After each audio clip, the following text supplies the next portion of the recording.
Black hole, black hole, black hole. ये black hole आखिर होता क्या है? ब्लैक होल फॉर्म कैसे होता है? अगर कोई व्यक्ति ब्लैक होल के पास से पहुंच जाए तो क्या होगा? क्या कोई वस्तु ब्लैक होल से बच के वापस आ सकती है, या ये सच में एक ऐसा केंद्र है जहां से कोई भी वापस नहीं आ सकता? हाय, मेरा नाम है ऋतिक। आज के इस वीडियो में मैं आप सभी को इन्हीं सारे सवाल का जवाब देने वाला हूँ। आप बने रहे हमारे साथ इस वीडियो के अंत तक। सबसे पहले हम ये जान लेते हैं कि ब्लैक होल होता क्या है।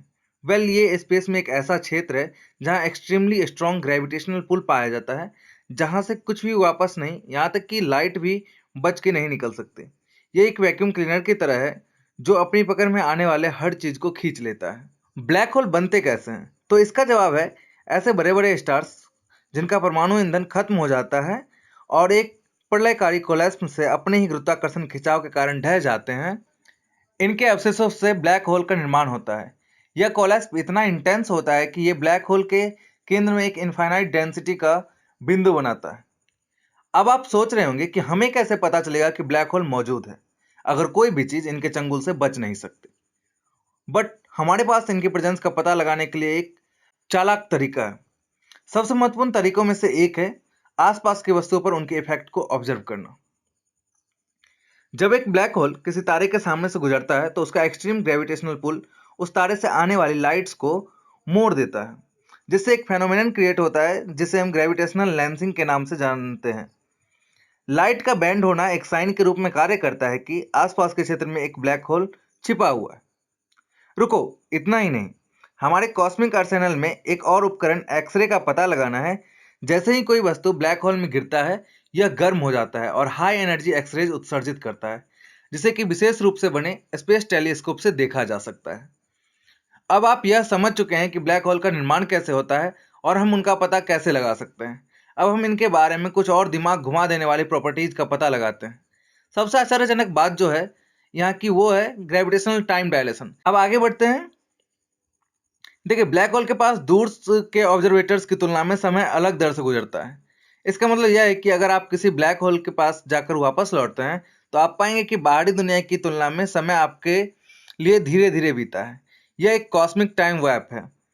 लेकिन क्या होगा यदि आप ब्लैक होल के हॉरिजन, ऐसा पॉइंट जहां से वापसी संभव नहीं है, को पार कर जाएं? ऐसा माना जाता है कि यदि आप ऐसा कर पाते हैं तो आप ऐसी जगह पहुंच जाएंगे जहां भौतिकी का नियम लागू नहीं होता है। अब आप सोच रहे होंगे, क्या ब्लैक होल सिर्फ कॉस्मिक वैक्यूम्स है जो हमेशा प्रवेश करने वाली चीजों को निगल जाते हैं? इतना काफी नहीं है। ये विकिरण भी उत्सर्जित करते हैं, जिसे हॉकिंग रेडिएशन या विकिरण कहा जाता है, जो महान वैज्ञानिक स्टीफन हॉकिंग के नाम पर रखा गया है। हॉकिंग रेडिएशन तब होता है जब हॉरिजन के नजदीक पार्टिकल्स और एंटी पार्टिकल्स के जोड़े बनते हैं। पार्टिकल्स और एंटी पार्टिकल्स के विनाश के रूप में जानी जाने वाली प्रक्रिया में एक पार्टिकल ब्लैक होल में गिर जाता है जबकि दूसरा स्पेस में एस्केप कर जाता है। इस पलायन को हम हॉकिंग रेडिएशन के रूप में देखते हैं। इस रेडिएशन के कारण समय के साथ ब्लैक होल का द्रव्यमान धीरे धीरे कम होने लगता है, जिससे अंततः उनका पूर्ण वाष्पीकरण हो जाता है। हॉकिंग रेडिएशन की खोज अभूतपूर्व थी, क्योंकि इससे पता चला कि ब्लैक होल सिर्फ वैक्यूम क्लीनर नहीं, बल्कि गतिशील वस्तुएं हैं जो धीरे धीरे नष्ट हो सकती है और अंततः ब्रह्मांड से गायब हो सकती है। अपने दिमाग को घुमा देने वाली गुणों और उनके द्वारा उत्सर्जित रेडिएशन से अलग, ब्लैक होल गैलेक्सी के निर्माण में अपनी भूमिका से हमें आश्चर्यचकित करते रहते हैं। साइंटिस्ट ने पाया है कि हमारे सूर्य से लाखों या अरबों गुना अधिक विशाल ब्लैक होल हमारे गैलेक्सीज के केंद्रों में रहते हैं। ये बड़े बड़े ब्लैक होल गैलेक्सीज के विकास और इवोल्यूशन में महत्वपूर्ण भूमिका निभाते हैं। वे आसपास के पदार्थों को प्रभावित करते हैं, जिससे यह अंदर की ओर स्पाइरल हो जाते हैं और जिससे ब्लैक होल के विकास को ये बढ़ावा देते हैं। इस प्रक्रिया को हम एक्रेशन के नाम से जानते हैं। जैसे ही पदार्थ इन विशाल ब्लैक होल के में गिरता है, यह रेडिएशन और पार्टिकल्स के रूप में भारी मात्रा में ऊर्जा छोड़ता है। ये एनर्जेटिक आउटफ्लोज आकाशगंगा में काफी दूर तक प्रभाव डाल सकते हैं, जिससे ये तारों के फॉर्मेशन को नियंत्रित कर सकते हैं और इसकी संरचना को आकार दे सकते हैं।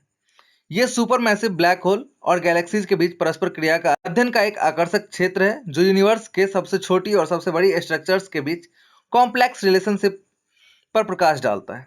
और अब आपके पास है हमारे यूनिवर्स की एक सुपरमैसिव स्ट्रक्चर की सारी जानकारी, इनके मिस्टीरियस फॉर्मेशन, प्रॉपर्टीज और यूनिवर्स के लिए इम्प्लीकेशन तक, ये वास्तव में यूनिवर्स के सोच से परे प्रकृति का एक प्रमाण है। अब हम अपनी इस वीडियो को यहाँ समाप्त करते हैं। अगर आज के इस वीडियो से आपने कुछ नया सीखा है तो हमारे इस वीडियो को लाइक करें, कमेंट करें और ऐसी ही और रोमांचक वीडियो को देखने के लिए हमारे चैनल को सब्सक्राइब करें। अगली बार फिर हमारे साथ जुड़े ताकि हम और भी मिस्ट्रीज को साथ में सॉल्व कर सकें। Stay motivated, stay excited and stay curious. Thanks for watching. Signing off Hrithik Jha. जय हिंद।